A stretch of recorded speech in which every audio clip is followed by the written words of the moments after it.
Quel est votre niveau de persévérance? Je veux dire, combien de fois devez-vous échouer avant d'abandonner un projet? Une fois et c'est terminé, 2 fois histoire de dire que vous avez essayé, ou 3, 4, 5 fois voire plus? Un vieux proverbe japonais dit « Le succès c'est tomber 7 fois et se relever 8 ». Et franchement, je crois qu'il n'y a pas de meilleure citation pour résumer mon premier investissement immobilier. Parce que j'en ai bavé. Vraiment.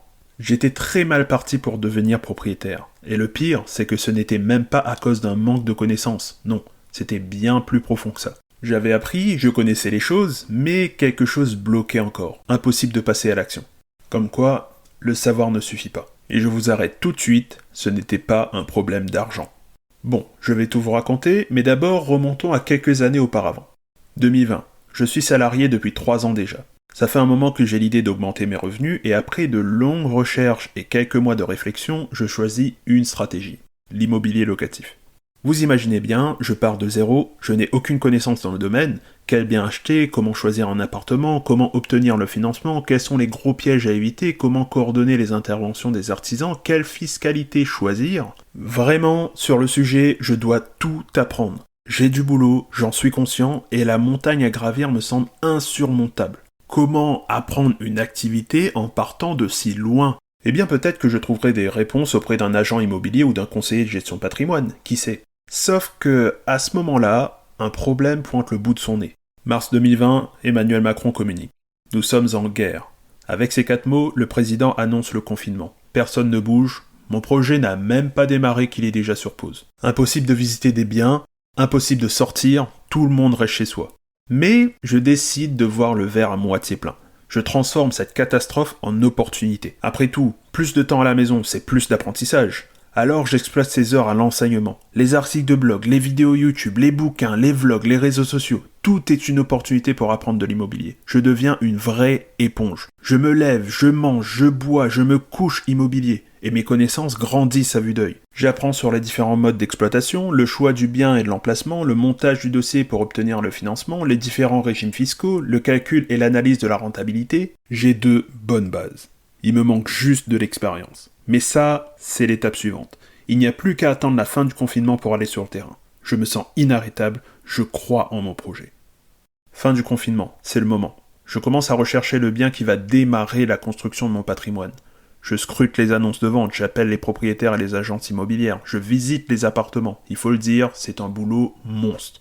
Et en plus, étant salarié, je n'avais pas d'autre choix que de poser mes rendez-vous en dehors de mes horaires de boulot. C'est-à-dire vers 17h30, 18h. Ensuite, direction la maison, j'enchaîne avec l'analyse du bien, l'étude de la rentabilité et du cash flow, puis j'envoie une offre ou pas. Je répète ce procédé des dizaines et des dizaines de fois, mais les mois passent et rien ne bouge. Aucune offre acceptée. 0. Et là, je commence sérieusement à douter. Qu'est-ce qui bloque? Et un jour, je décide de pratiquer un exercice, disons, intéressant. Faire les choses en pleine conscience. L'idée, c'est d'analyser mes réactions et mes émotions à chaque étape d'une étude. Du moment où j'appelle l'agent immobilier pour prendre rendez-vous, jusqu'au moment où j'envoie l'offre d'achat. J'analyse tout de A à Z.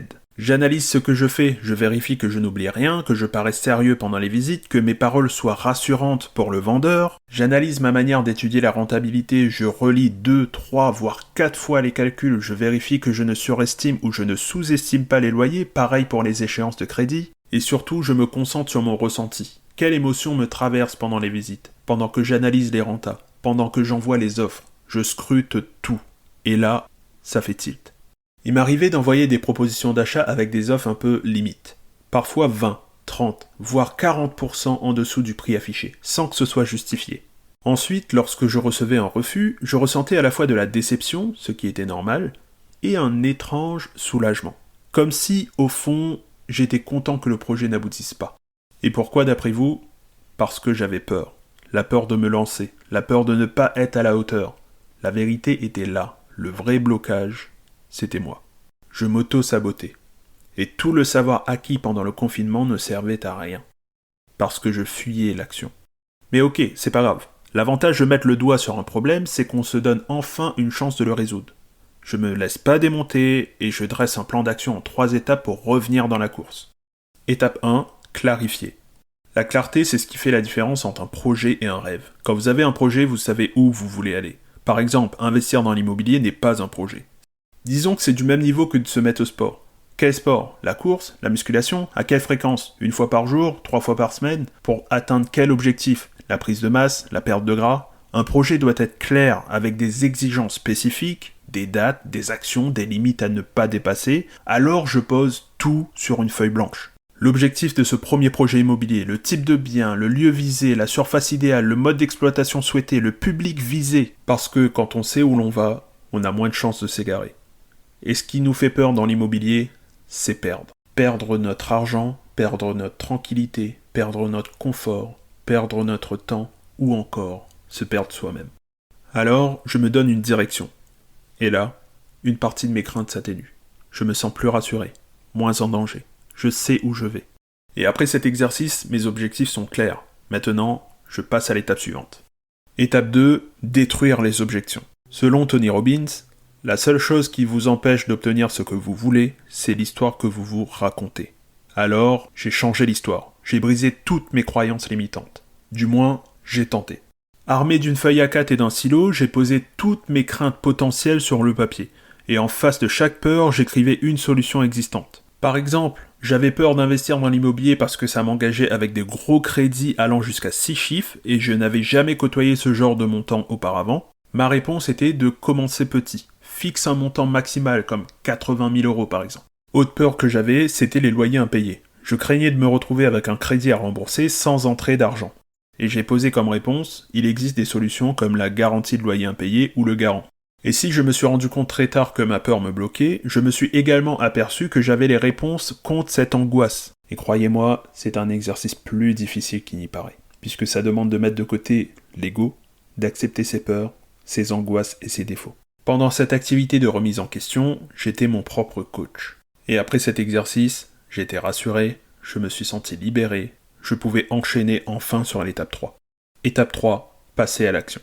Je retourne sur le terrain, cette fois avec de nouvelles armes, mieux préparées, plus fort. Les offres qui ont suivi étaient encore teintées de doute, mais cette fois, je savais d'où venaient mes blocages. Alors je continue, j'insiste, je corrige. Et un jour, boum. Je signe mon premier compromis. Je deviens enfin propriétaire. Et je peux le dire, enfin, parce que honnêtement, je suis fier d'avoir trouvé mon premier appartement, c'est vrai, mais aussi fier de n'avoir rien lâché.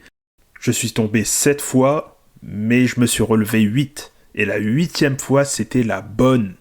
Et vraiment, j'aime l'entrepreneuriat et j'aime l'investissement. Mais il faut dire, ces activités sont pas du tout simples. Parce que tu dois te confronter à des adversaires dangereux et parfois redoutables. Et le plus dur, c'est toi-même. Toi, tes peurs, tes doutes, tes excuses, ton ego, ta fierté.